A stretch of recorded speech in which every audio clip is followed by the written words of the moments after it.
श्रोताओं, अब आइए सुनते हैं वार्ता का विषय है जीवन रक्षा के आध्यात्मिक उपाय।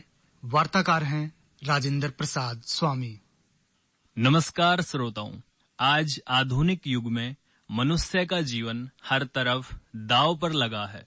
कभी तूफान, बवंडर, दावानल व ज्वार भाटों से उत्पन्न समुद्री तूफान, तो कभी कुदरती प्रकोप या शैतानीपूर्ण मानवीय करतूत, जिनमें कोरोना या परमाणु विस्फोट से मानवीय जीवन खतरे में आ गया है।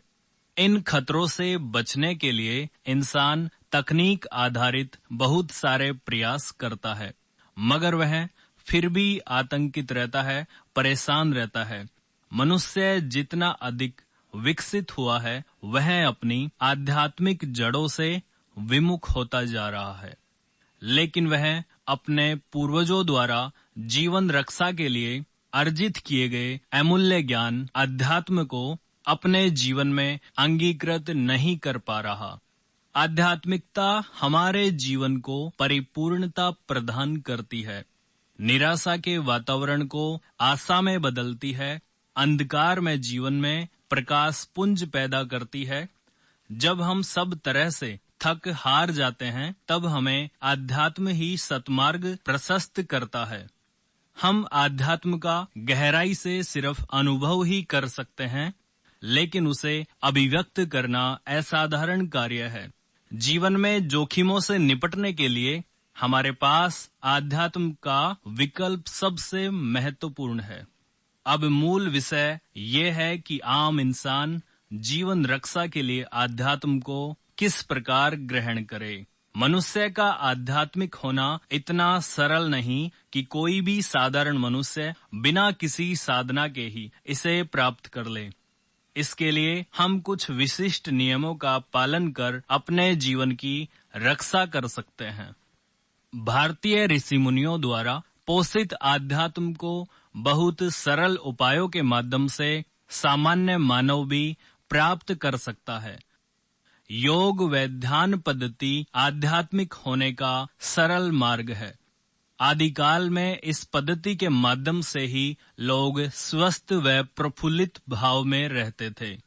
योग भारतीय समाज द्वारा संपूर्ण विश्व को जीवन रक्षा करने के लिए दिया गया एक सर्वश्रेष्ठ अध्याय है।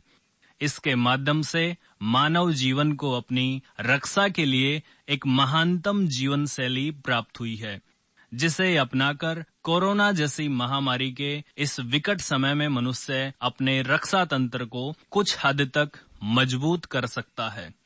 इसी प्रकार महर्षियों द्वारा विकसित की गई ध्यान पद्धति को अपनाकर हम अपने दुर्लभ व अमूल्य जीवन की रक्षा कर सकते हैं। ध्यान की पद्धति में मनुष्य सांसारिक जीवन के अलावा स्वयं की खोज कर पाता है। स्वयं के व्यक्तित्व विकास के लिए ध्यान सर्वाधिक उचित उपाय है। इस पद्धति में मनुष्य को पूर्ण स्वतंत्रता होती है कि वो ईश्वर को साकार रूप में पूजे या निराकार रूप में। यद्यपि ध्यान प्रक्रिया में ईश्वरत्व का होना भी आवश्यक नहीं है, क्योंकि इस विधि में ज्ञान की प्राप्ति के लिए स्वयं की खोज करना ही वास्तविक अभिप्राय होता है। इसलिए इसका पालन कर मानव अध्यात्म के तत्वों का सहारा अपने जीवन की रक्षा करने में ले सकता है। अध्यात्म शब्द का तात्पर्य भी यही होता है कि आत्मा का अध्ययन। इस तरह जीवन रक्षा का मूल मंत्र भी अध्यात्म में निहित है। जिस दिन मनुष्य स्वयं की आत्मा के मूल रूप को अध्यात्म के माध्यम से जान जाएगा, उसी समय से वह अपने अमूल्य जीवन की रक्षा करने के लिए अध्यात्म के सानिध्य में चला जाएगा। हमारी पुण्य भारत भूमि पर हमारे ऋषियों द्वारा जीवन रक्षा का मूल तत्व अध्यात्म के माध्यम से प्राणी मात्र के प्रति दया भाव रखते हुए हमारी प्रकृति में ही खोजा। इस संस्कृति में उन्होंने लोगों को अन्य जीवों की रक्षा करने में ही मानव जीवन की भलाई का मंत्र समझाया। भारतवर्ष की प्राचीन आध्यात्मिक संस्कृति में पृथ्वी पर विद्यमान प्रत्येक वस्तु को सम्मान व सुरक्षा प्रदान की, जिसकी मूल भावना में दूसरों की रक्षा करने से ही स्वयं की रक्षा होगी, वाला अध्यात्म तत्व विद्यमान था।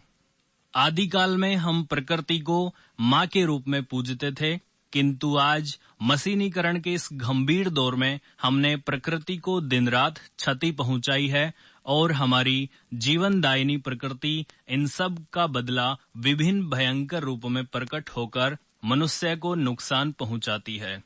भारतीय संस्कृति में हम वृक्ष, जीव जंतु, पहाड़, नदियों को हम जीवनदायक के रूप में पूजते थे, मगर अब आधुनिकता की गलत परिभाषा के कारण हम इन्हें भयंकर क्षति पहुंचा रहे हैं और इसी कारण मानव जीवन पर नए नए संकट पैदा हो रहे हैं।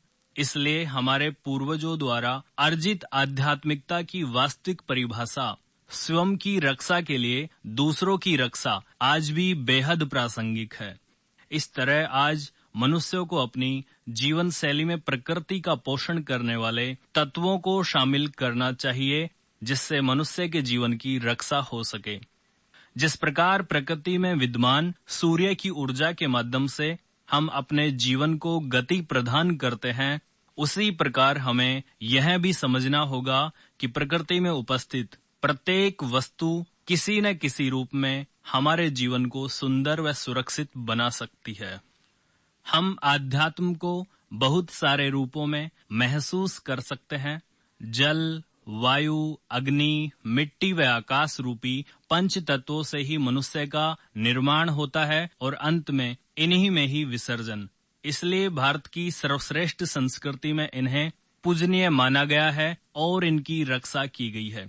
इसलिए जब हमारे पास हमारे पूर्वजों द्वारा संग्रहित आध्यात्म रूपी ज्ञान हो, तब हमें अब जरूरत है कि हम वापस अपनी जड़ों की ओर लौटें और प्रकृति की रक्षा करके स्वयं की रक्षा करें। श्रोताओं, अभी आपने सुनी जीवन रक्षा के आध्यात्मिक उपाय विषय पर राजेंद्र प्रसाद स्वामी से वार्ता।